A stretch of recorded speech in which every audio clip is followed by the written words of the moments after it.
Welcome to my channel. আজকে আমি একটা সিম্পল ইয়ে ডিলিশিয়াস একটা টিফিন তৈরি করে নিলাম। রোজ কিছু না কিছু চিন্তা করতেই হয়, তো আজকেও কিছু ইজি একটা টিফিন আমি রেডি করে নিলাম। সেটা হচ্ছে ডিমের ভুজিয়া। হ্যাঁ, এখানে ডিমের ভুজিয়াতে আমি একটু পেঁয়াজ, কাঁচা লঙ্কা, টমেটো সব রাফলি চপ করে আমি ইউজ করেছি। অনেকে সিম্পল পেঁয়াজ লঙ্কা দিয়েও খায়, আর অনেকে এরকম টমেটো দিয়েও খায়।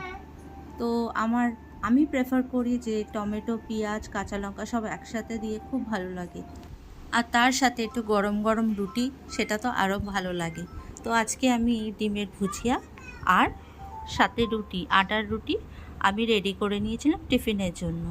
তো ডিমের ভুজিয়াটা রেডি করতে করতেই আমার আটা মাখাও হয়ে গেছিলো।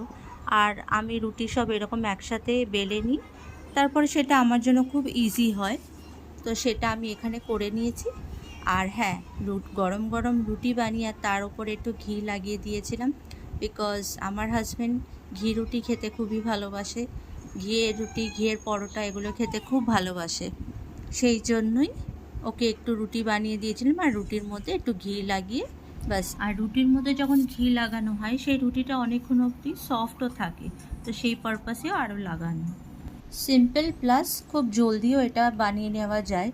তো আজকেও আমি সেরকমই চিন্তা করতে করতে হঠাৎ এটা আমার মাথায় আসাতে আমি তখন চিন্তা করলাম যে চলো এটা বানানো যাক। কেন, এটা সত্যি খুব ইজি হবে আমার জন্য।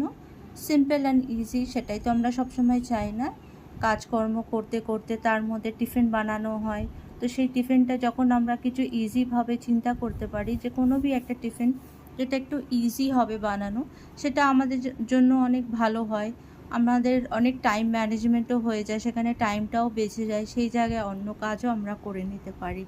তো আজকের জন্য অনেক লেকচার হয়ে গেছে, ব্যাস এখানে আমার টিফিনটাও রেডি হয়ে গেল লেকচার দিতে দিতে। এই আমার টিফিনে ডিমের ভুজিয়া আর ওদিকে রুটি প্যাক করে রেডি হয়ে গেছে।